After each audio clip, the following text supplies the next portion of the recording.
Pressure's on. The pressure is on. So, Tyler, welcome to the show. How the heck are you, man? Thank you for having me. Oh, my gosh. I'm so excited. We've been chit-chatting here. We probably should have recorded our conversation before we did anything because we've gotten back into a lot of things, kind of where you came from, being born and raised in. Well, were you born in Spring Hill? I shouldn't assume that. I mean, I don't think there's a hospital there, but I was born in Kansas City, lived my whole life in Spring Hill, same house. My parents are still living there. Wow. Getting ready to move. But yeah, Spring Hill, Sycamore, that's just kind of the stomping grounds, has a very special place in my heart for sure. That's awesome. So they're getting ready to move. Where are they going? What's happening? Are they downsizing or what? I think that was the original plan, and then they bought some acreage out by Lewisburg. Oh, cool. And building a custom house out there, so it'll be interesting. Sounds awful. Not too far. Yeah. Yeah, I've listened to the all the details that go into it, and it's exhausting. Oh yeah, I can only imagine. We haven't built a house. We would love to do that and buy acreage, my wife and I, but I have to convince her that she wants to move south, and she does not want to do that right now. She likes being near the city and near grocery stores, apparently. But there are grocery stores in Spring Hill. Yeah, there are. There are. That's one. All. Yeah, one.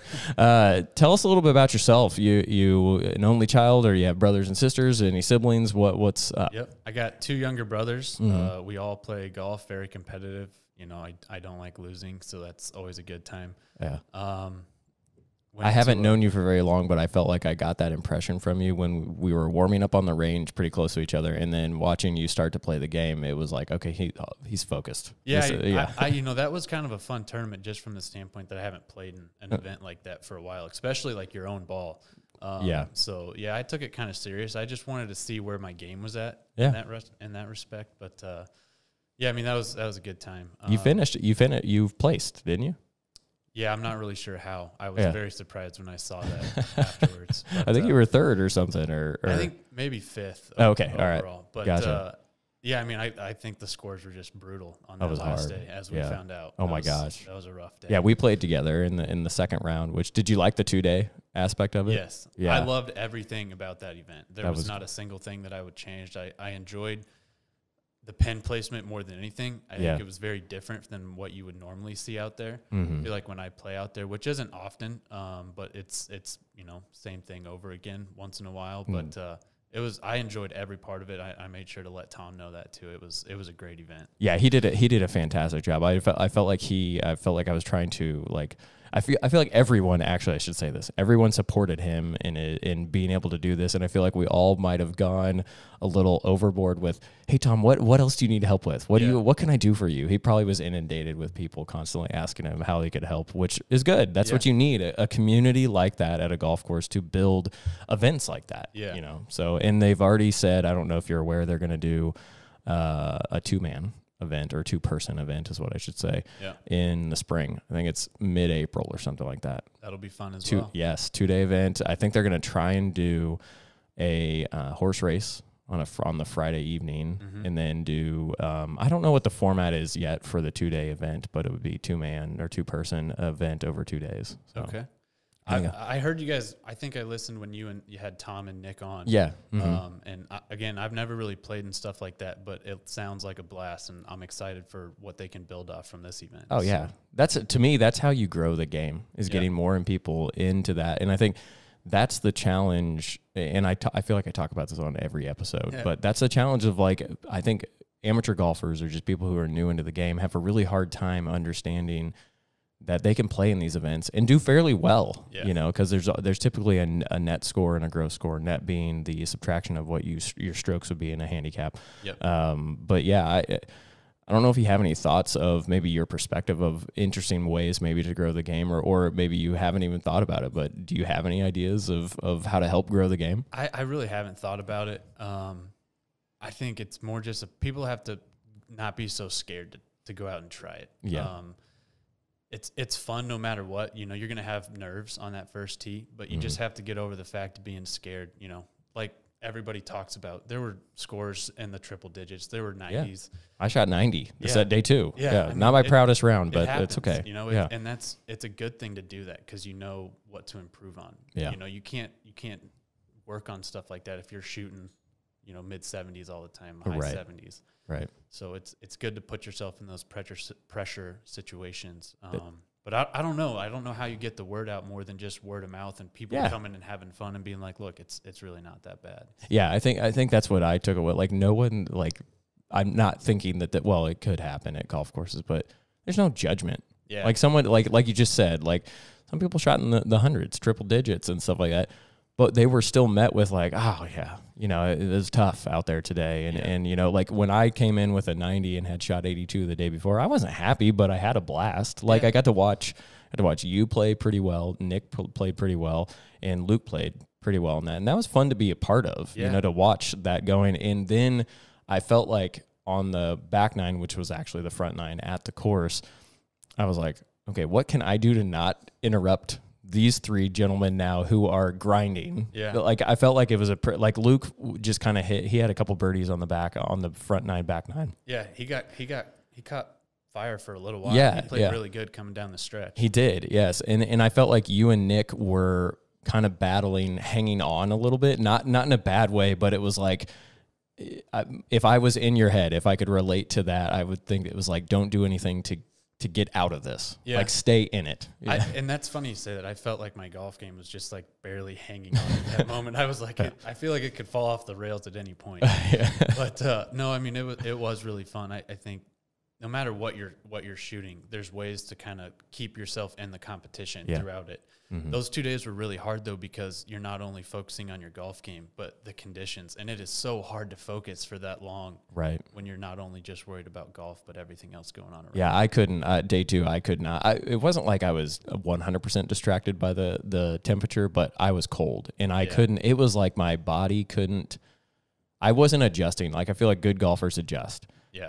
I couldn't equate to why am I hitting the shots I'm hitting right now, like that low left ball. And I'm like, because I was wearing long underwear and I was like, I feel like I can't turn, which was probably part of the problem. And the restriction. Yes. And it was that was really hard for me and then at a certain point you just kind of, I didn't give up, but it was like, just keep playing. Yep. But clearly I'm not in this, you know? Well, and it's hard when, the weeks leading up to that, it's fairly decent weather. So it was all perfect. Of a sudden you're going from, single layer clothing to bundled up with jackets and everything, and it makes a big difference when you're not used to that. So I tried on a couple of nights, I'd go out and wear a thick jacket and just to be able to feel it. Yeah. But I had a big respect for your Swanee snowboarding gloves on the second day. So I did, I have a pair of those myself, and nice. That was a good choice. Oh my gosh. But I don't know if that helped. Yeah. Because I started thinking about it later I was keeping my hands warm, but then when taking them off and trying to get into the shot, I wonder if I would have just gone no gloves the whole time, if that would have helped. Yeah.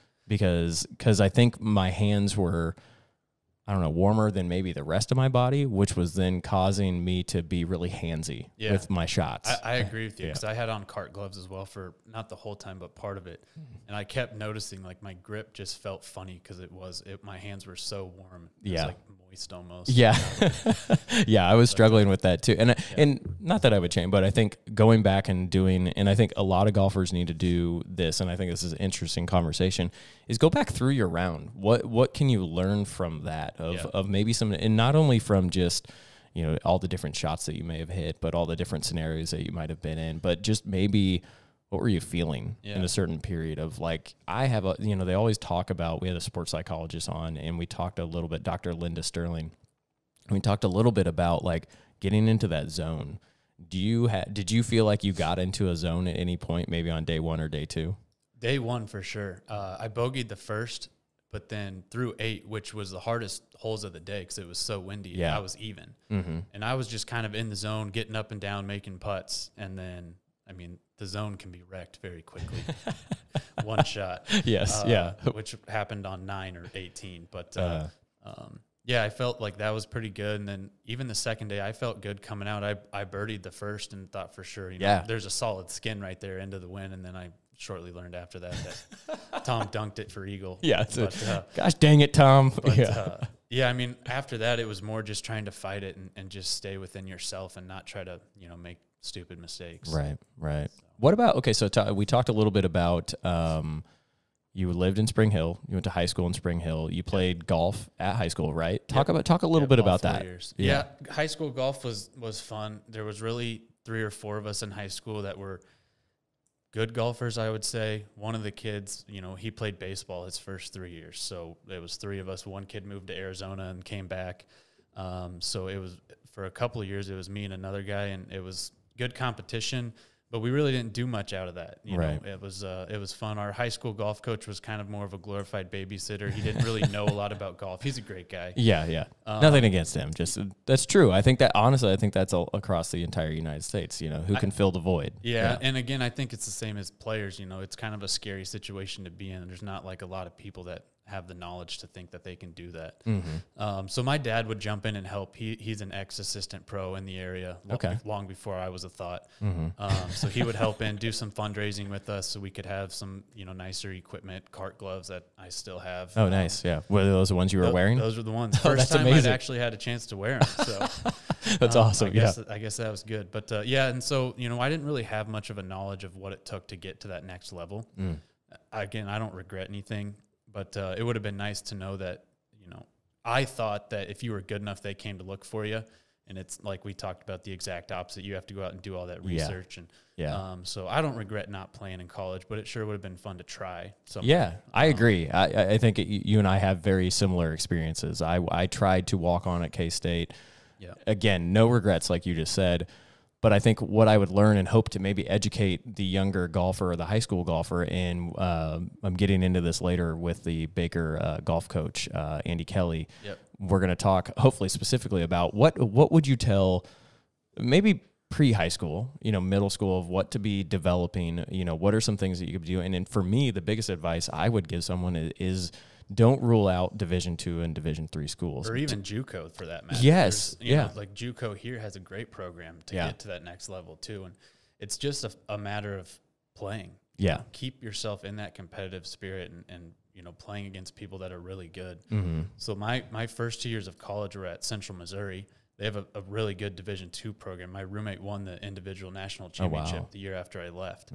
And so, I tried walking on there. It was a lot of fun. I lived with the golfers, but I got so much better in those 2 years because everybody that I was playing with was so much better than me. Yes. And so that was a lot of fun. But, I mean, there's so many ways to just stay involved and keep progressing as a golfer more than just shooting for that Division I mark. Yeah. And I feel like what you just said, too, is there's something to be something about the fact that you're playing with better golfers tend to make you better. You know, you might pick up on little things that they do, or maybe things that they don't do that you're doing, or something. I think that's a big. That's why I constantly, again, like I said, I feel like I talk about this on every episode, but that's the thing that people have to understand is you're not going to get better by going out and being hesitant to not play with other golfers. And I see a lot of golfers do that, is they buy, Sycamore, use an example, you know, there's the Twilight membership to where you can go out and play after a certain period of time, or it's, I forget what they're called, but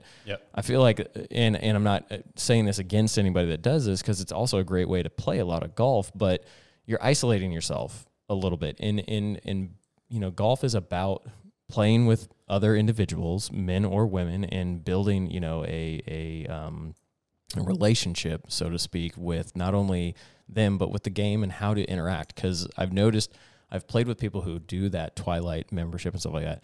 They're oblivious sometimes to their surroundings. And that's hard. Like when you go play with somebody that's like that, you're distracted. With the fact it's like, why are they clear up by the green? I'm still hitting a shot at the green. I mean, it's just it's a measuring stick is what it is. So I mean, I really enjoy, I travel a lot for my work, and I enjoy going out in the evenings and during the summer and just playing with random strangers or playing with you guys in that tournament. I never met most of you.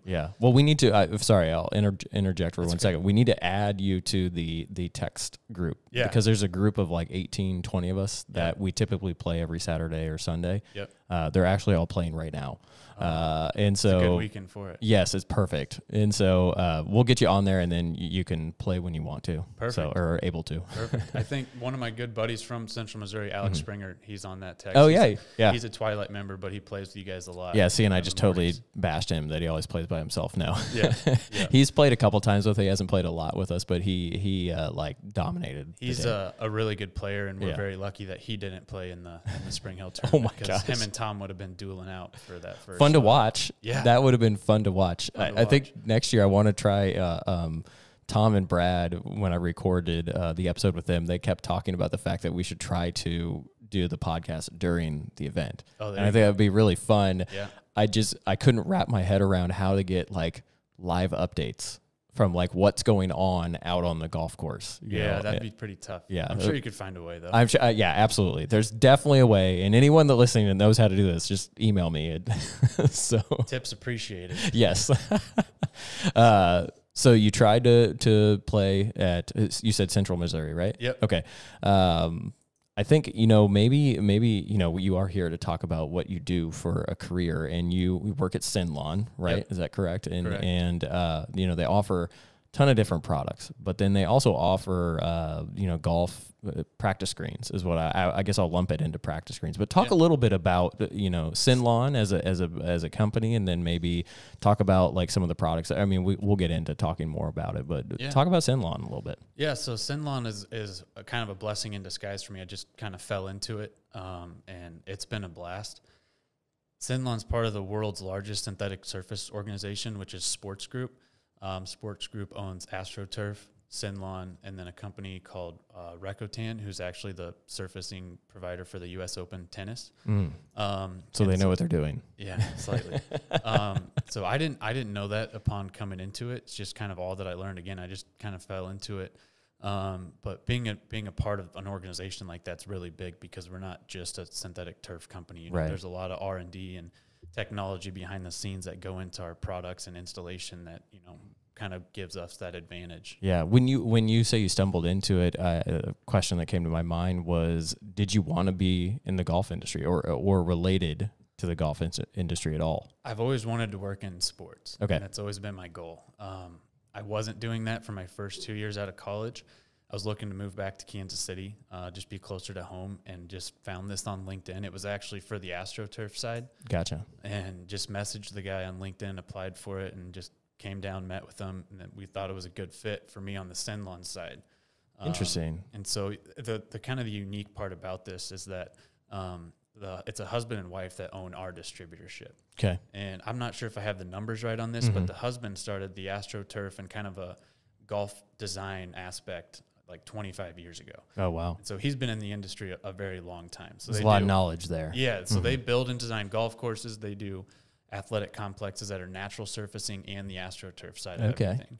And then when SynLawn was developed like 15 years ago, they opened up the SynLawn side, and so his wife kind of runs all of that now, and they're both involved on either side. Yeah, yeah. But I mean, it's a lot of fun. So I always wanted to be on the sports side, and then when I found out that there's a lot of golf involved in this, I was like, oh man, that's awesome. In your mind, nerd. Yeah, in your mind, did you like, oh, I could be playing a lot of golf if I get this job? Yeah, and I don't know how much of that's come to fruition yet. Right. I have had one customer invite me to play St. Albans and St. Louis, which was a blast. Yeah. So it is fun to be able to kind of use that knowledge that I have from golf and be able to apply that to the synthetic industry. I've kind of had to backtrack on that and think of it more as a turf expert than a golf expert, because there are some differences. Yeah. But I mean, it's been fun. We have one of the big advantages that SynLawn has on the golf side is we work directly with Dave Pelz.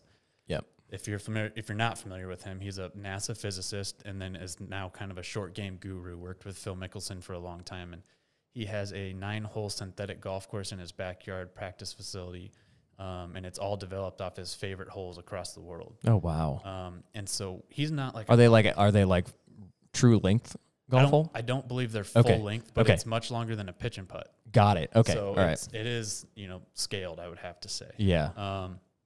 But he's not like a paid person that we like, hey, we want you to come endorse us. Right. He reached out to SynLawn to kind of develop our golf line and make it better. And so he kind of oversees all of the products on the golf side and the testing of everything as well. Wow.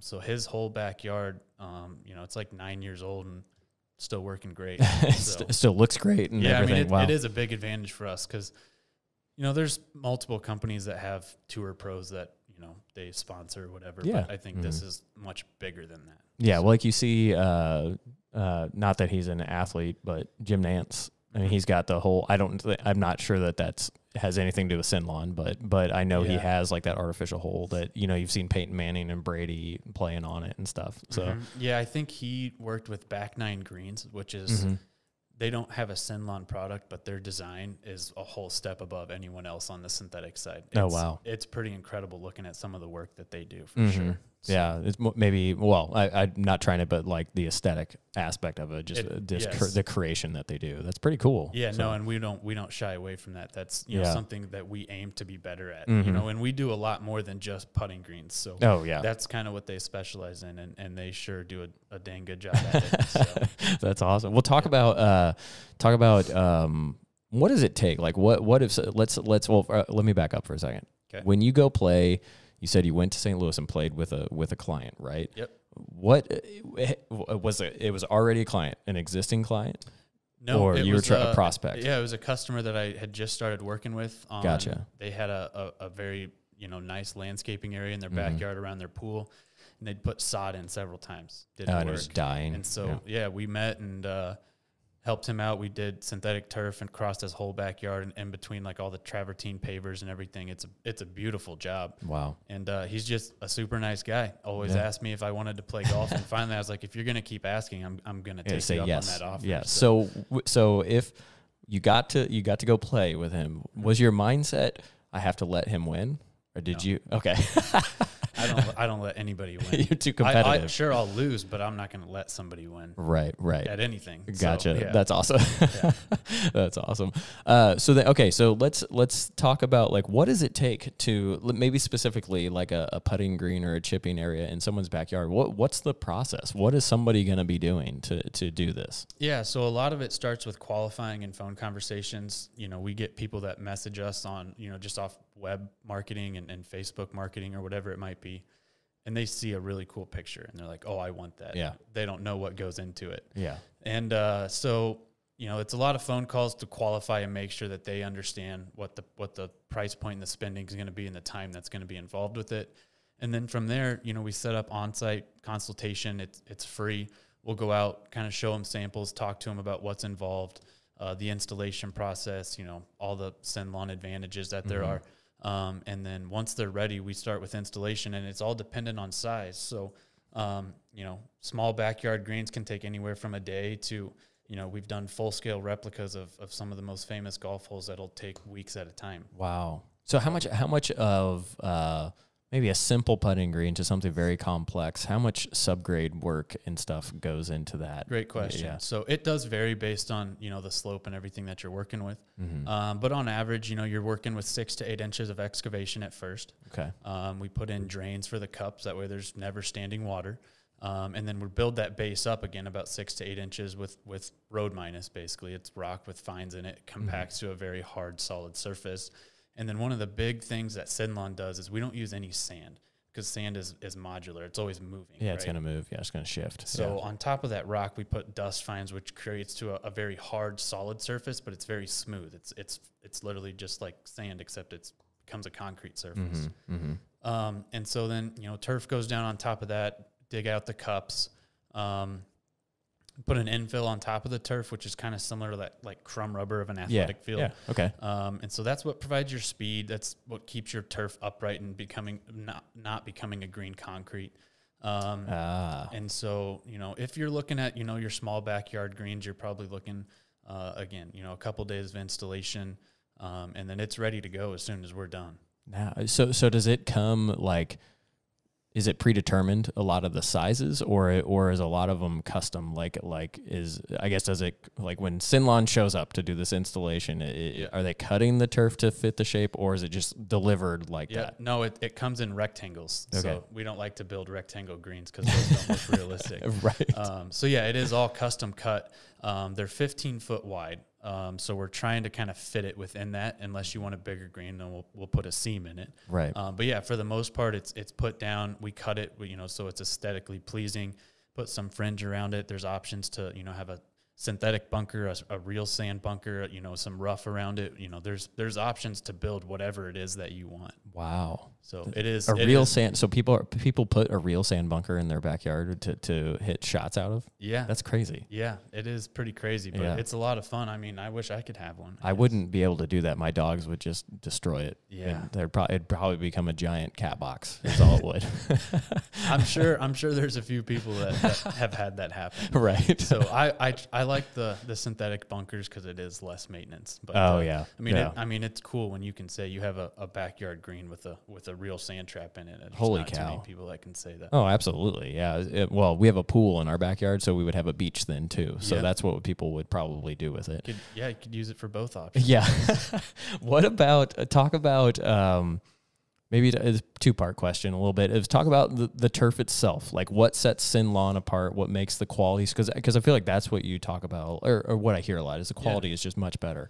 And then then maybe transition into, you talked about the speed of the greens a little bit. Talk about that process, and then I got follow-up questions about that. All right, perfect. Yeah. So the synthetic turf is made from a couple of materials. Most of our landscaping turf, or what looks just like real grass, is going to be a polyethylene product. And we're the only company that has a nylon putting surface. So all of our competition will bash the nylon surface. That's because they don't have it. So we get a lot of that. But the big difference between nylon and the polyethylene is that it's a much stronger fiber. So it's more durable and it lasts much longer with much less maintenance. Okay. So that's a big advantage on the putting surface itself. When you say it lasts, like, are you talking about like people walking across it, standing up to that? What about like sun, like exposure to the sun? Is there color change or anything after a certain amount of time? Or if you go with a cheap product, there certainly is. Okay. All of our turf has reflector fibers built into each fiber that reflects the light and then doesn't absorb the heat. So that does a couple of things where it keeps it cooler in the summer, and it also doesn't break it down as fast. Gotcha. So, that is a big advantage. And then as far as like how long it lasts, again, that nylon helps with foot traffic, helps with, the winter elements or whatever it might be that we have here in the Midwest for sure. So what about the speed? Like how much can you dial in the speed? Because what I want to kind of talk about after that is the aspect of taking it from being in your backyard to taking it to the course. But talk about the speed process. Yep. So speed is determined by a couple of things. One, the turf comes off, it's dense, it's pretty squishy. And then you add the infill into the turf. So again, that's what I'm talking about with that black crumb rubber substance. Right. We use a very fine antimicrobial sand, which is extremely important because that is your speed. But the antimicrobial, it doesn't absorb moisture. So you don't have a bunch of mold, mildew, bacteria buildup on your surface because it's not natural. It's not going to absorb that water. That's interesting. So that helps with that too. And then that is what provides your speed, like I said. So the more you add, the faster it can roll. We have products that can roll between a 9 and then all the way up to an 11 if need be as well. But there's one more factor that's even more important than that. And once the infill's in and groomed in, we roll it. Okay. Which kind of lays the fibers down. It compacts that infill. And so that provides you a really smooth surface and rolls out any imperfections, that might have popped up under that turf as well. Right. Does that change the speed at all when you're rolling it? I mean, can you go from a 9-11 to maybe a 13 or something? No, because once you overfill it, then it becomes kind of a bumpy surface. Gotcha. If that makes sense. You can kind of feel your ball can kind of take effect by the infill that might be overfilled. Gotcha. More friction, I guess. Yeah. So talk or what's your recommendation of someone that's going to put in a green? Like what speed should someone get? That's a great question. That's something I talk to them about when we're on site. Where do you play golf? Right. Are you playing at your local city courses, or are you playing at a high-end country club? Because that kind of helps them determine where they're at. There's a small price difference in the product as well, but not enough to make a difference. It's a couple $100. So if when you're spending thousands of dollars on this, that shouldn't make a difference. So it does. It depends on where you play.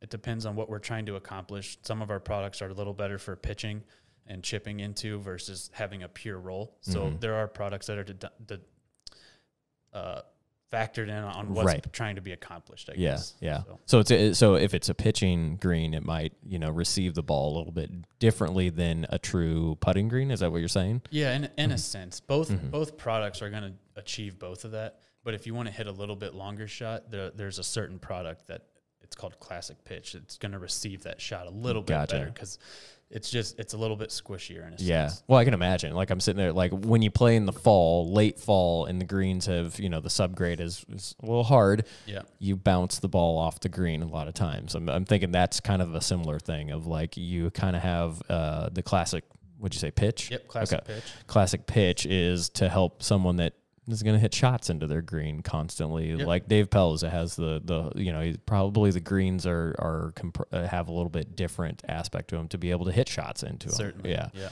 That's interesting. And so that's actually a great point too. And when I'm talking about hitting shots into it, I'm talking 15 yards and under. Yeah. Because after you get past that, it's bouncing off concrete because it's rock underneath. So that's something that we've worked with Dave to create a proprietary product. So we can't sell it outright. It's only something that can be installed by a SynLawn distributor like us. It's a filament that goes on top of that dust fines layer and right under the turf. And then that actually does get filled with sand. And so that provides that layer where you can hit 150-yard shots into these green and have a realistic, act like you're on real turf. Correct. Yeah. Holy cow. That's crazy. So how does what's the average speed that typically customers get at their house? I know like it's based on probably where they are across the Midwest or US or whatever, but what typically in your experience are people doing? Yeah, I would say, we have a pretty high-end clientele just because of the cost of everything. So we do sell a lot of that high-end product for putting greens. Gotcha. Because they're playing their nice country clubs. So, 10 to 11 is pretty average on the stimp that we get things rolling for them. What did you think? What were the greens during the Spring Hill Invitational? What did you think? Those are the fastest I've played out there. Really? Yeah. What do you think they were rolling, though, on the stint? I don't know, maybe between a 10 and an 11. Yeah, they were pretty fast. Would you agree with that? I thought so. I think there were a couple things that I think, they were rolling faster than I'd ever seen them. Yeah. I think the wind was causing them to be even faster in a couple different ways. They were so dry. Yeah. And then the wind was obviously pushing the ball a lot. I mean, there was, if you were downwind on a putt or the hole was downwind, that was crazy. I can remember being on the putting green and just being like, tap. Yeah. Like just barely, and it was like, whoo. Well, again, putting's hard enough, just like golf. And then when the wind's affecting your putts, it just throws your whole mental game off. Oh my gosh. Having a guess. So. Yeah. I missed, we played last weekend, so a week ago, and it was pretty windy. I can't remember if it was Saturday or Sunday. It was one of the days where the wind just grew and grew and grew. And we were on 18 and I had like a 4-foot putt for birdie, I think. And the wind, my ball was just oscillating and it distracted me and then I missed the putt. Yep. And I was like, oh gosh, but yeah, you play the wind. It's crazy. Yeah. So talk a game. Oh my God. Well, I love it. That's and you do too. Yeah. Talk a little bit about how does one utilize a putting green SynLawn would create and then take what they're doing at home and taking it to the golf course? Like, is there a difference? I'm sure there is. It's artificial versus real. Yep. So what are you knowledge or thoughts on that? I think it depends on, again, the customer. A lot of them want it for pure entertainment purposes when they have people over hanging out by the pool, drinking some beers. Gotcha. And then there are people that want it for, the not having to go to the course to practice all the time because they have families or whatever. And that's, takes time out of your day to get there and get ready. So again, working with Dave Pelz, he has all kinds of different ways that you can build a green to be able to practice. One of his big keys is to have a 20-foot flat straight putt to be able to work on everything of the putting stroke. Yeah. And then, building in some slope so you have something that you're not getting bored with. It's going to, have different putts at it from every angle.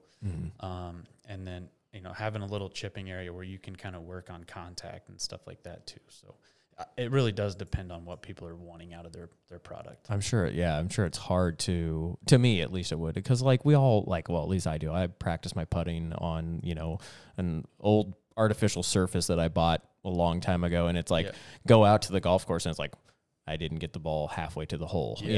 No, there certainly is some difference in speed and roll. You'll never get it to roll like a pure country club green. Even like Sycamore that day we played, oh my gosh, it's hard to emulate something like that, but you can get pretty darn close. Yeah. Well, and that's it. That's what I was talking to my buddy who lives in Colorado Springs, and he just was fascinated by the fact that it's like, man, what would that experience be like? And then how do you measure it would be the other thing. It's like, and maybe to Dave Pelz's point of having a 20-foot flat putt that you can really hone in on. And because to me, what I was thinking about when you said that is that's what we all go do. Like, no one goes to the putting green and they're like, I'm going to work on my stroke today and I'm going to practice this 5-foot bender. no one's doing that. And and the other thing is like you can typically find at any putting green, I would say, probably a pretty flat 3-foot putt or a 5-foot putt. Yep. Starts to get a little bit more challenging after you get out to 5, maybe 6, 8 feet, 10 feet. But that practice of being able to take, you know, the 3-foot putt and practice a pretty smooth stroke is vastly different to me than hitting a 20-foot putt. And when you start having to incorporate, you know, speed into the putter head, you know, I feel like there's probably a huge advantage with SynLawn's products to be able to hone in on how to repeat that stroke, that putting stroke constantly. I think it is a great, you know, practice area to work specifically on that stroke. And then certainly when you go play a course, there is some difference in the speed, but that's no different than when you're practicing at your home course and you go play a tournament somewhere. You have to, your game has to be able to adjust to the conditions and the environment that you're in. Well, and I think all you're trying to do, well, I'm oversimplifying it, but all you're trying to do when you're practicing your putting stroke is hit the ball consistently on the line that you want to hit it on. Yeah. So then you take that and you go to the course. If it's breaking, then you just go, okay, what line do I need to hit to get it to fall in the hole there? You know, and that's all. If it was only that easy. Yeah, it is. Yeah, no, I think that it would be, I think it's incredibly beneficial to be able to have something that you can practice that like that, because then you can, you know, you create a repeatable swing, your putting stroke. Sorry, I should say putting stroke. That's all right. Of going back, you know, to where from 3 foot to maybe 20 foot, you can totally do it really easily. So I'm curious, what about indoor versus outdoor? Yeah, so we do some indoor practice facilities. University of Arkansas, we just did one for Des Moines Area Community College, I believe Washburn maybe. Okay. And then even for your, you know, again, people that want an indoor simulator or an indoor putting green. So it's kind of the same thing, what it's being used for. And that's, you know, same thing. We can build you a flat putting surface on top of the concrete that's there. Yeah. We can use Pell's base paneling to kind of create and shave undulation into it. What's that? Is it like it's like a foam polyurethane product? That's what I was gonna say. I was like, in my mind, I'm like, okay, it's probably foam, but it's probably firmer than foam. Yeah, very firm. Okay, yeah. Yeah. So yeah, they're just interlocking base panels that, you know, sit on top of the concrete or glue it to them, and then you're kind of shaving in the undulation there. So yeah, I mean, same thing. There's so many different ways to customize that with our, we call it T-strike, which is your hitting mats that you'd find at your driving range, and then putting putting green turf around it or some fringe. I mean, there's so many ways to be able to customize that. Now, do you have SynLawn products in your home? I do. Nice. I have an apartment in Leawood, so I just have, you know, kind of a residential turf on my balcony. Okay. Instead of having the wood, just kind of for aesthetics. And then we had to replace a putting green a while ago that he had some really nice turf. And it was because a tree fell on it, actually. Holy cow. Had to do some repair work there, and I took a piece that was salvaged, like a 15 by 5 that's waiting at my parents until I have a house that I can put it in the basement. So, it's putting surface? Putting surface. That's awesome. Yeah. That's kind of, I'm in the process of getting a net to hit in my garage, which my wife is going to not be happy about that, but hopefully I can put it up and down pretty easily, and so that it doesn't, you know, inhibit us from using our garage. But yeah, I need to get turf to hit off of is the next step. I've been looking at different products and stuff. I was on SynLawn's website looking at it too. Yep, we can help you there. All right, yeah. Well, I know who to contact. There you go. What don't we know about SynLawn that we should know? I think one of the big things that separates us as well from more than just a product is that we provide a lifetime warranty on the products. That nobody else offers that. Yeah. So, you know, having something, again, you're spending thousands of dollars on, but it's covered for as long as you have it, you know, at least from defaults with the turf that could be UV related or just shedding of fibers, is a really big factor. Again, just something that's covered. We provide a 2-year construction warranty with any work that we do. And then the infill as well has a warranty. So everything that we're doing is covered and backed, I think, which is a big separator for us. We're not just some landscape company coming in to install turf. Right. Yeah. So you warrant. That's pretty good because I was going to say that ground moves, water gets to places that you probably don't want it to get to, and then things change. So that's interesting. 2 years, you kind of have that ability to say, hey, this is like, I don't know. We've installed like retaining walls at my house, and it's like 2 years later, it's like, why isn't that level anymore? Well, and even further than that, my owners, we're a small company. Yeah. We don't want bad rep out there. And so she'll go to the end of the world to make sure that somebody's happy, even after that 2 years. She's not going to, let something affect it to have somebody that's unhappy. You value your customers and their opinion, and they are word of mouth. Tell people. That's incredible. Well, and that's big for me too, being able to be honest about something like that when they ask about it. And say, we'll take care of you. So. Yeah. So tell people how to get in touch with either yourself or, maybe they're not in the Kansas City area or the Midwest area, and how they can get in touch with somebody at SynLawn. So our SynLawn Kansas City office covers 5 states: Kansas, Missouri, Arkansas, Iowa, and then Southern Illinois. So anything within that region, we cover and we install. The best place to reach us is probably our website. I believe is SynLawn Kansas City. Yep. And then we have social media of Facebook, Instagram, all that stuff. Yeah. You can contact us there. Be happy to, provide email or phone number if you want to put up there that they can reach out as well. Yeah. So that's usually the best way. And then, if you're outside of that area, we have distributors in every state, every city. So SynLawn.com, there's a contact form that'll put you in contact with the correct location. Gotcha. So that's probably the easiest way. That way you're getting with the right person for sure. That's awesome. That's awesome. What do you think? So let's shift. What are your expectations for the Masters? I'm excited. Yeah. I don't know if I was a while ago, but it's been a weird year of golf. For sure. Yeah. It's slowly crept up, but I think it'll be really neat to get a really unique view of everything. Yeah. It'll be weird with no fans. Yes. All the green paint that they're putting out videos of, and all the touching up they do. I'm excited. Yeah. So. I think it's just a different perspective of the norm of what we're used to is going to change. I think you don't. At least I hadn't really thought about the fact.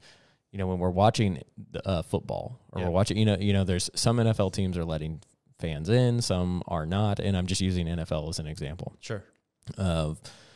We sit at home, and the artificial noise is being pumped to us. I would say I've noticed it, and at the same time I haven't really noticed it. Yeah. When you kind of look for it, and it's the games where I'm trying to think of any of the games, but where there's no fans in the stands, and you can see the stands, and then you notice like the big plays. That's what I was going to say. Yeah, you notice it on the big plays. Yeah, the big play, and it's kind of weird. Like I'm not saying like it doesn't ruin. It's not ruining the experience for me. Like I'm just watching the game. It's just different. It is. It's different, and I'm sitting there. I'm like, I wonder if they're trying to do anything for that, specifically at the networks that are doing these games and stuff like that. And how hard that would probably be of a job, because it's like, if I'm sitting there and let's just imagine, it's a button. It's just a button that increases crowd noise, the big play button, and you hit it. It's like, here's where I would falter. I would forget which home team is it, because it's like it wouldn't go for the opposite team, but it might be a big play, and I'd hit the button. I'd be like, oh crap. Yeah, exactly. I saw a big play. I just hit the button. But are they allowing any fans to Augusta? Or is it none? I don't know. I need to look that up. I really don't know if they are or aren't. I'm sure there's a small degree of fans would be my guess. Because I know this is the first week they've allowed fans at the Houston Open. And that's right. I didn't know if that was kind of in prep for Augusta or just what was going on with that. No, my guess would be that it's up to Augusta. Yeah. I would, but I don't know if they're going to allow. I feel like I saw something that said that there would be no fans at the Masters. You're probably right. Yeah, I thought Georgia itself's been pretty relaxed on the social distancing, so I wouldn't be surprised if it went the other way. But honestly, I can't remember what I saw. I thought it was weird. I thought it was different when the Tiger Woods event happened at Payne Valley. Yeah. That was kind of like we all have been watching the golf, and then all of a sudden it was like that first tee ceremony, and it was like, man, there are a lot of people standing around, and I was like, well, there's not a lot of people wearing masks either. Like it kind of was like, did they forget? So it was kind of interesting. It is weird seeing people back at events. Sure. I think what I was getting to eventually, or what I was kind of getting towards is, you know, like when a basketball player goes up and they shoot their free throws, and sometimes there's additional players on the line to do the rebounding. Yeah. It gets to a point in the game where there's no need to have those players down there. They still go and like do those high fives. Yeah. I feel like we've kind of like, and there's no one there. They swing and they miss or whatever. I feel like they're still kind of with the golfers. You don't see it as much, but they're still kind of like tipping their hat, or they're kind of like when they make a great putt or a birdie, you know, and I think it's because, you know, there's still people on the golf course. Yeah. You know, there's the caddies, there's the other players and stuff like that. I wish I could be at some of these events where there are no fans and just see what that feels like. And I go back to like what Bill Belichick said about like, a reporter asked him like, have you ever been in a situation where, you know, there's no fans or no fans in the stands? And he's like, practice every week. Yes. It's like, so it's probably literally no different to these golfers, but it's still weird. I mean, it's like they've entered into how we play golf. Mm-hmm. Like there's no one watching us, you know, except for the people that are in our group. And I'm sure they play like that all the time, but it's got to be different. Oh, I think it certainly is when you don't have the people cheering for you, like you said, on the first tee. Mm-hmm. And then, I mean, I think at the beginning of it, there were, you know, Ricky and a couple of those guys were like, when they would make a big putt, they'd tip their cap or pump up the crowd and just like, you know, just as a joke. But I'm sure it took some adjustment. And, you know, they're probably used to it by now. I would assume that they're professionals. It doesn't take them long to adjust. But the norm is new now. I do that too. Like if I make a big putt out at Sycamore or anywhere I'm playing, I'm like, thank you. Sure. Throw the ball to the crowd. Yeah. You know, no one catches it. I just pick it up. Shot, throw it to the lakes. Yeah. We all do that. Yeah. What are you looking forward to in maybe the coming next year? Or let me ask, have you put the clubs away? Are you still going to be playing this year, you think? I got some new clubs earlier this year. I finally broke down. So they're not away yet. Okay. It is probably close. I'm playing still. You're yeah. You know, I'll play tomorrow. It's really nice out. Mm-hmm. I'm sure December, January, February they'll be put away. So my brother just moved to Phoenix actually, so I'm trying to go down there and play in the winter. Nice. So, but other than that, I mean, they'll be put away for a little while to put the bad demons to rest. It's good. Months. Yeah, I think I'm going to try and do that too. I am going to put a net and try to make some swings and just work on some stuff that it's hard to work on during the season. I mean, it's a hard time to, you know, devote enough time to practice and then devote enough time to play. Yep. And I'm very much a field player. And so, me too. And I have to I don't have to go out and hit balls a lot. Like I find if I go hit a ton of golf balls, it's not detrimental, but I don't think I'm practicing the right things. Like I need that real situation of there's a green, what way does the green slope, you know, where do I want to hit my miss and stuff like that. I feel like I do better then. Yeah, I agree with you. I think I'm very much a field player too. Mm-hmm. If I go a couple of days without hitting balls, my swing feels funky. I hate that. I wish it wasn't that way. I don't know why. I'm the same way. Yeah. And it's frustrating. Maybe it's just my head, but I don't know. I'm lucky. Again, I travel a lot, so I'll take my clubs with me everywhere. And, you know, during the summer, there's 3-4 hours at night where I'm in a hotel and I don't sit in the hotel. So I'll go to the course. I'll hit balls, I'll chip and putt, I'll play here and there. Right. So, you know, I do enjoy kind of the practice and the grind, part of it. But, you can certainly overdo it where you're not getting that feel of the course and kind of putting everything to work. Yeah, how that's interesting. How much does where you stay get dictated by how close a course is? I'm not going to say that. Okay. I pretty much stay in the same hotels. So that's awesome. You know, in St. Louis, it's pretty close to a public course. That's the hard part. There's not a lot of good public courses in St. Louis. There's a lot of nice country clubs, but I really enjoy going up to Iowa. You know, there's some fun public courses up there. My dad's family's from up there, so I'm familiar. And then I did take an afternoon off one day to go play TPC deer run when I was over in that area. So nice. That was fun. Yeah. It certainly. That's in the east side of Iowa. Yeah. Okay. And Quad Cities. It's That's actually right. in Illinois. It's across the river. That's right. Yeah. But I made a trip near there. So, got to go over there and play. Yeah, that was fun. My uncle drove down and played with me. But I mean, again, I stay in the same hotels, so I'm pretty familiar with surrounding golf courses. And I certainly also have a list of courses that I'd like to get to while I'm traveling. It's kind of interesting. You bring up an interesting point, because I, like I said, I lived in Chicago for a little bit, and that was such aside from the culture shock of moving from, a very Midwestern city, Kansas City, that is, we're very independent, very conservative, very friendly.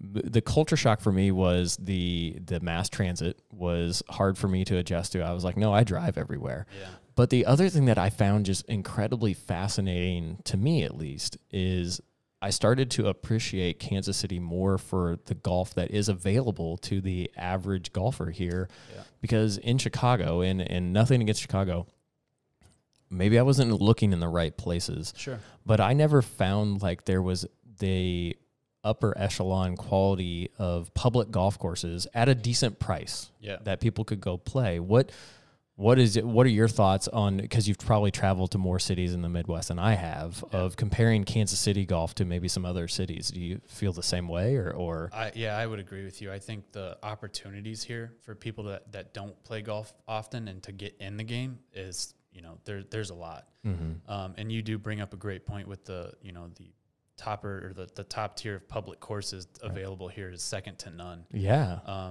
And like I mentioned with St. Louis, that isn't there. I think there's a lot of country clubs where you can't get on, and then on the outskirts of town, there's some public courses. I don't think they're the quality that we see here. Right. But I also have noticed in Kansas City over the last couple of years that I've been here, which is 2 years now since I moved back, that there's been a few public courses that have transitioned to private, and I think that's been like kind of through a Great Life deal. Yeah. I think Falcon Ridge was one of them. Falcon Ridge was one of them. Golf Club of Kansas, which is now Canyon Farms, was another one that's done that. And I think the latest one to do that is it's not 100% private, is Prairie Highlands. Yes. Prairie Highlands is it's kind of transitioning to have a membership base, but still be open to the public, as far as I understand. Yeah. Ross Judy, who I believe is the general manager out there, I'm trying to get him to come on. He and I have been emailing back and forth, and I think maybe has just had a baby, he and his wife, and so that's where we're kind of trying to figure out when we can get together on that aspect of it. But I want to talk to him specifically about that, of what they're trying to do, what the goals are, because I think it's interesting. I always talked about Chicago being, there was a higher level of appreciation for golf there, which maybe equates to more country clubs, I guess. Maybe that's what we're kind of saying.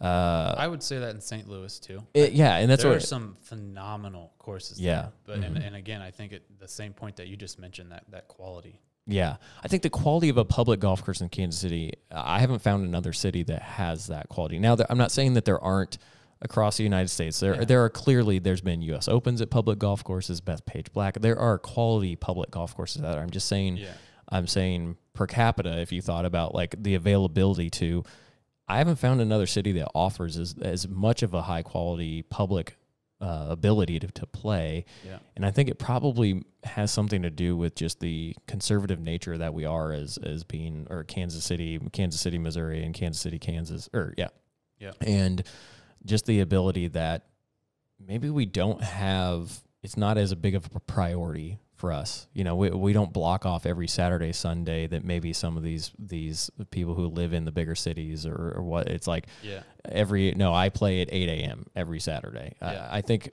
for Kansas City, there are people like that.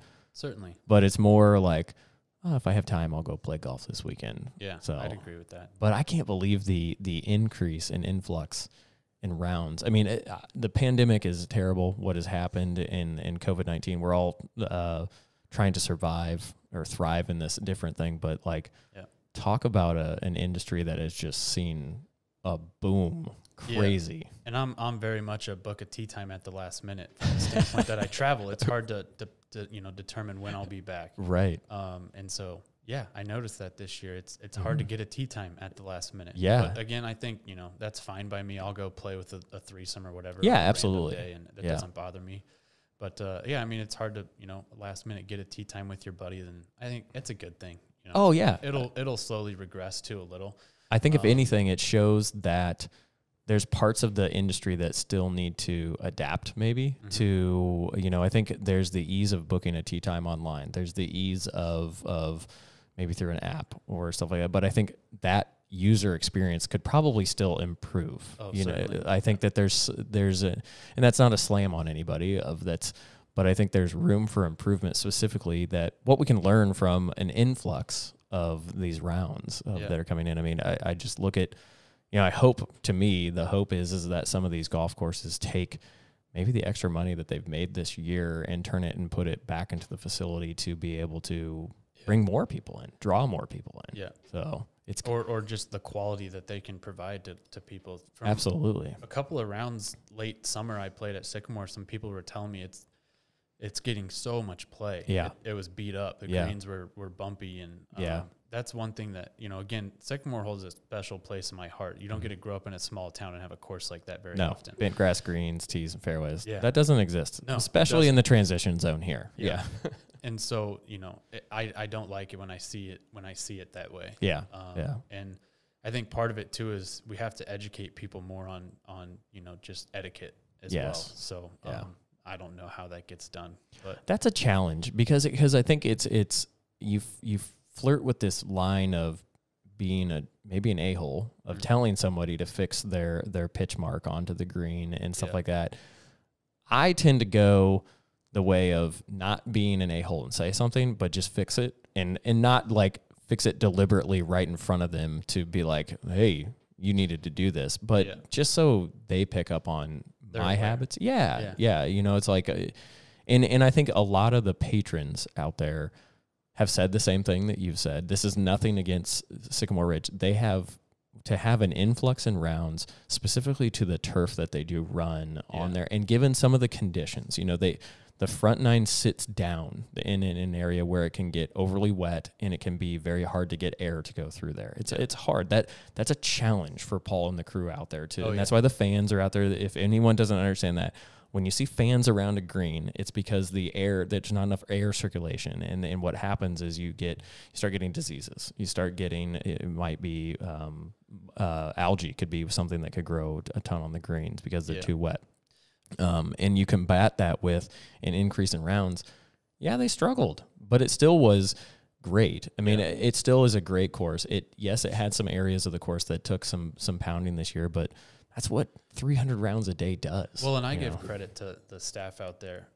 You know, they're so hospitable. And they do it the right way. Mm-hmm. And then Paul does such a great job on the grounds crew as well. I when I say that, you know, the etiquette side of it, I do believe it is on the patrons to be able to, you know, set the example. And then, like you mentioned, you know, not be a jerk about it, but, you know, show them the right way, fix divots, fix more than one when you're on the greens. But I mean, you're right. For the amount of play they get, it is incredible shape. Yeah, and I think you bring up. I was just specifically talking about, you know, on the greens, but you know, I think the tee boxes. You know, I think that's one area.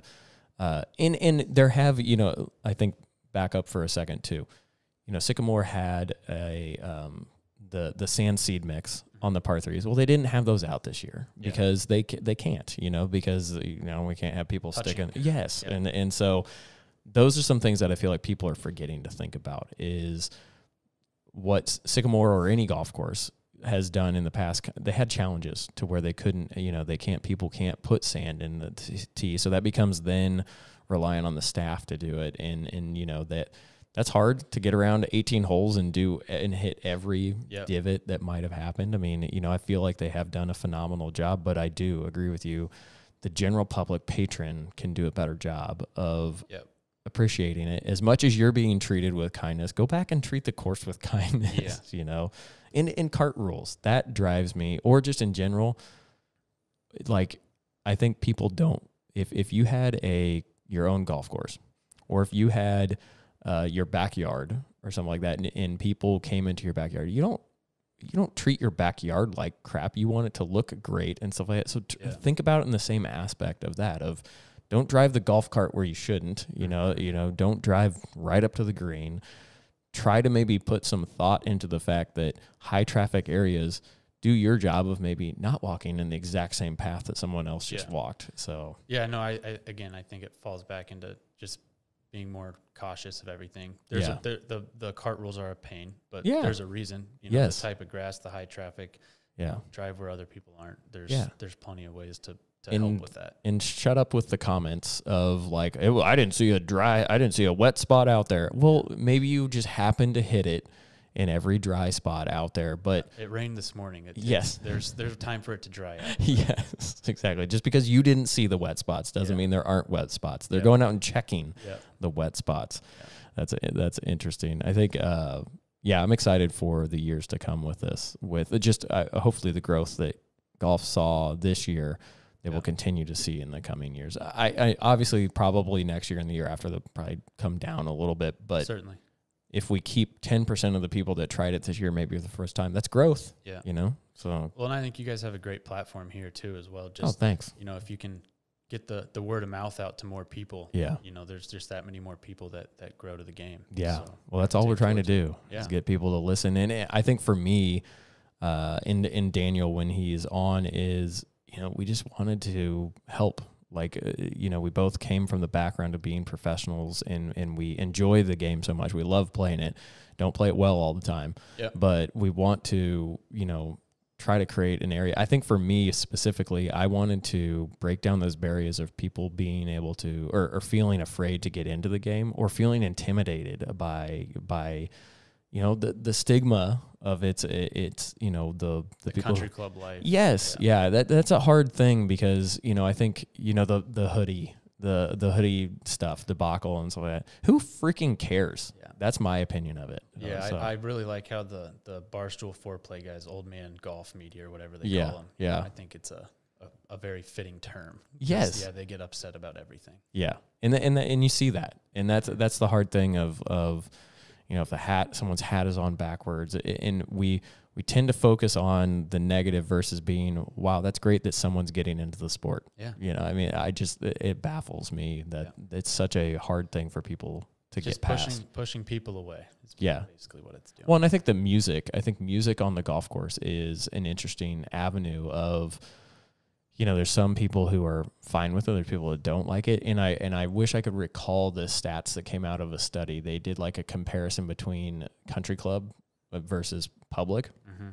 And there's more forgiveness on the public side of it. Certainly. But it's not any less common on the country club side of things. They're still playing music out on the golf courses at these country clubs.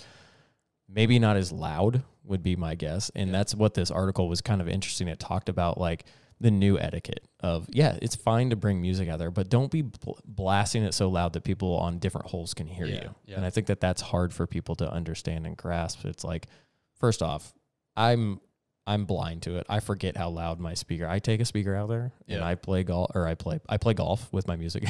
I play music while I'm golfing. And I sometimes think, okay, that's a little loud.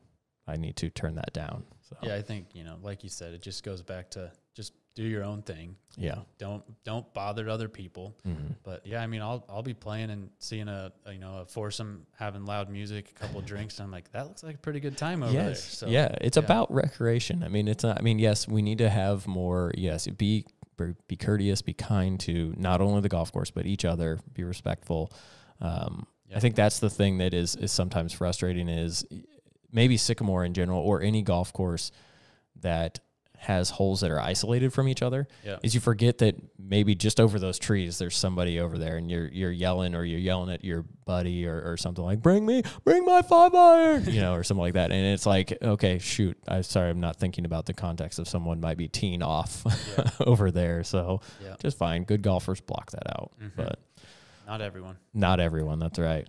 So. Well, have we covered enough for SynLawn and for you? Yeah, I mean, what do you think? Anybody else has questions that we didn't get to? I mean, I feel like we got pretty in depth with it. I feel like we did pretty good. I feel like you showcased it's a superior product, and I think that's where we wanted to go. And you know, maybe it's not for everybody. You know, obviously there's a price point to some of these things, but I think you guys offer different solutions for that. Yeah, so. You know, like I said, just reach out. We'd be glad to, you know, talk you through it, and you know, that at least gives you the idea if it's doable or not. Yeah. So never hurts to have a conversation about it. Nice. Well, thanks for coming on the show. Thanks for having me. Never thought I'd be interesting to have on a podcast. You're quite interesting. Check that off the bucket list. There you go. Yeah. Well, thanks, man. Thanks.